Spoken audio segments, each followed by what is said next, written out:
നിറഞ്ഞ വിവാഹവേദിയിൽ നിക്കാഹിനിടെ ഇടതും വലതുമിരിക്കുന്നവർ പോലും അറിയാതെ വയോധികനെ തട്ടിയെടുത്ത് മരണം. ചടങ്ങുകൾ പൂർത്തിയായതിന് പിന്നാലെ തൊട്ടടുത്തിരിക്കുന്നയാൾ മരണത്തിന് കീഴടങ്ങിയതറിഞ്ഞ് ഒപ്പമെത്തിയവർ പോലും അന്താളിച്ചു നിന്നു. താനൂർ ഒഴൂർ അയ്യായ വെള്ളാച്ചാൽ MKM ഓഡിറ്റോറിയത്തിൽ വ്യാഴാഴ്ച പകലാണ് സംഭവം. എന്റെ കൈ ഇങ്ങനെ ഉപ്പാനെ കാണിച്ചു കൊടുത്തു. എന്റെ കൈ കണ്ട ആശുപത്രിയിൽ പിടിച്ചു വെള്ളം കോരിയും എന്റെ കൈ പൊട്ടിയിട്ടുണ്ട്.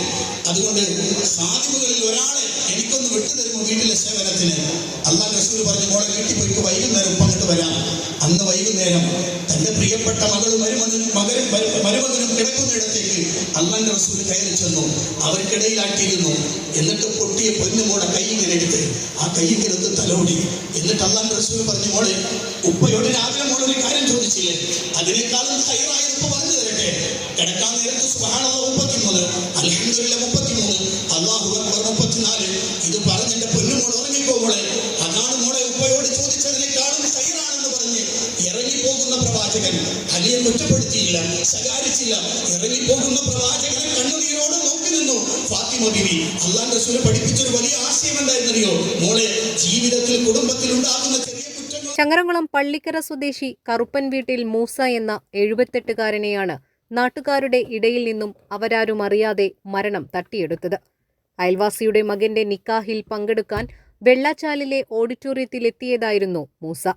സംഭവ സമയത്ത് 500ഓളം പേർ സദസ്സിലുണ്ടായിരുന്നു. ഓഡിറ്റോറിയത്തിൽ 2ാമത്തെ നിരയിലാണ് മൂസ ഇരുന്നിരുന്നത്. ഇടതും വലതും എല്ലാം ചങ്ങരംകുളത്ത് നിന്ന് എത്തിയവർ ഉണ്ടായിരുന്നു. കസേരയിലേക്ക് ചാഞ്ഞിരിക്കുന്ന മൂസ ഉറക്കത്തിലാകുമെന്ന് അവരെല്ലാം കരുതി. നിക്കാഹിന് ശേഷം ഭക്ഷണം കഴിക്കാൻ മൂസയെ തട്ടിവിളിച്ചപ്പോഴാണ് നടുക്കുന്ന വിവരം അവർ അറിഞ്ഞത്. അതോടെ സമീപത്തെ ക്ലിനിക്കിലും പിന്നീട് കോട്ടക്കൽ അൽമാസ് ആശുപത്രിയിലും എത്തിച്ചെങ്കിലും മരണപ്പെട്ടിരുന്നു. മൂസയുടെ മകൾ ഉൾപ്പെടെയുള്ളവരും ഓഡിറ്റോറിയത്തിൽ ഉണ്ടായിരുന്നു. വെള്ളിയാഴ്ച രാവിലെ 10-ന് ചങ്ങരംകുളം പള്ളിക്കര ജുമാ മസ്ജിദിൽ മയ്യിത്ത് ഖബറടക്കി. ബീവിയാണ് ഭാര്യ. സക്കരിയ, ഷഹീർ, ഷെറീന, നൂർജഹാൻ എന്നിവർ മക്കളും അബ്ദുൽ ഖാദർ, ഹനീഫ, സെലീന, ഷംന എന്നിവർ മരുമക്കളുമാണ്. News desk 3 Max Live.